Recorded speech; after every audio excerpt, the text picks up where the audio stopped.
Welcome back everyone to Thumbs Cramp Gaming, breaking down episode 107 of Dragon Ball Super.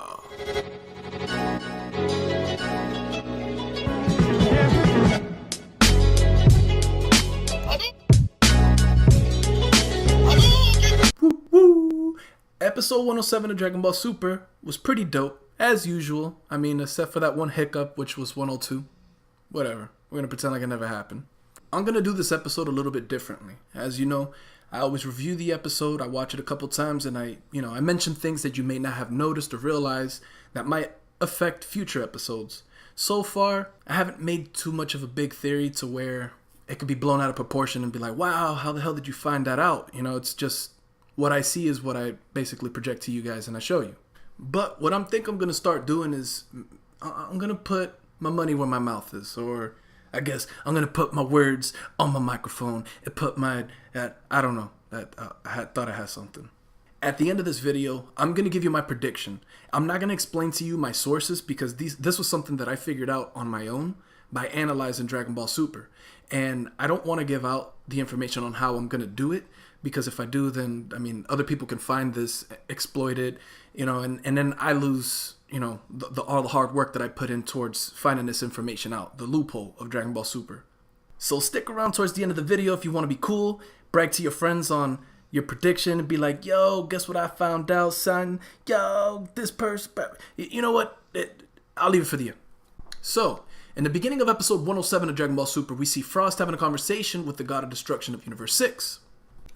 So, what's important here is that Frost is trying to have a conversation with the God of Destruction, basically to get rid of his track record, all the evil stuff that he's done, so he can live freely, and without having any problems with anyone after this tournament of power. Now, what's important here is what Frost says to the God of Destruction. He says, I will get rid of Universe 7. I will humiliate them in the process. What's important about this is the way he goes on to fight Universe 7 in this episode, after reminiscing of that conversation that he had with the God of Destruction of Universe 6. See, what Frost did here in this episode, and what he means by humiliate Universe 7, is expose them of their weakness. He wants to exploit them and make them look like they're complete garbage. And it's very easy to do that with Universe 7. If you're skillful enough to pull it off, you could do it.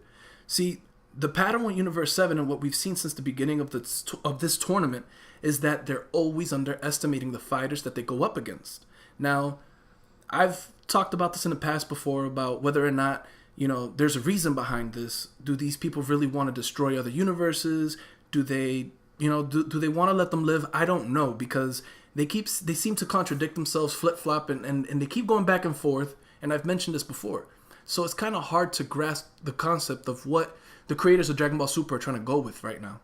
But I'll take the words of the fighters that they have in this tournament for it.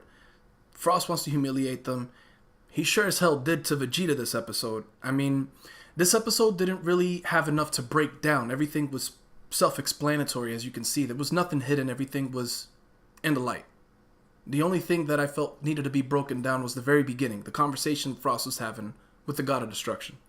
So, I mean, in this episode, we see it happen twice. The first time with Master Roshi, he tries to get this guy into the jar, couldn't do it. He knew he didn't have the strength to do it, but he tried anyways. I mean, might as well, right? Didn't get him. Left the jar behind. Frost took advantage and said, I'm going to expose these guys of their weakness. They're very vulnerable. They don't realize the smallest mistakes that they make. They always underestimate their opponents. So then what happens? He tries to do the technique again. Frost reverses it. Tricks Vegeta. Vegeta left his guard down as well. And how did he not see that this was a trap? Falls for it, ends up in the jar. Luckily, Master Roshi had sent that little blast off and actually smashed the jar open to let him out. But still, if Master Roshi wouldn't have done that, these guys would have been screwed. So that's what Frost is here to do. When he says he's here to humiliate Universe 7, he's here to take advantage of their weakness, which is them constantly letting their guard down. And I mean, it's brilliant. And he tested it on the fight before the Tournament of Power. That's how he knew. This was a strategy from the very beginning of this tournament. So, that was my breakdown of episode 107 of Dragon Ball Super. Now, here's for the bonus part. My prediction. So here's my prediction. But before I actually tell you guys, I want to break it down just a little bit. There's been a lot of theories of predictions of how the fight is going to end up and what fighters are going to be knocked out of the ring next and etc. But no one has been right. My prediction is that Piccolo will be the next fighter to be knocked out of the ring.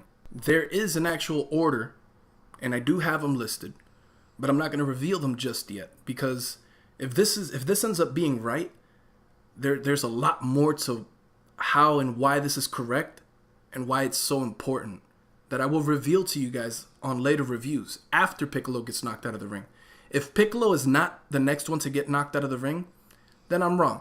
But the likelihood of it, I doubt it. So, that was my episode of Thumbs Cramp Gaming. If you guys liked it, hit that like button. You hear that shit? That's what I deal with. As I was saying, if you liked it, hit the like button. Comment, let me know who you think will be eliminated next and why. Subscribe, and I'll be back next week with more Thumbs Cramp Gaming, guys. Thanks for watching.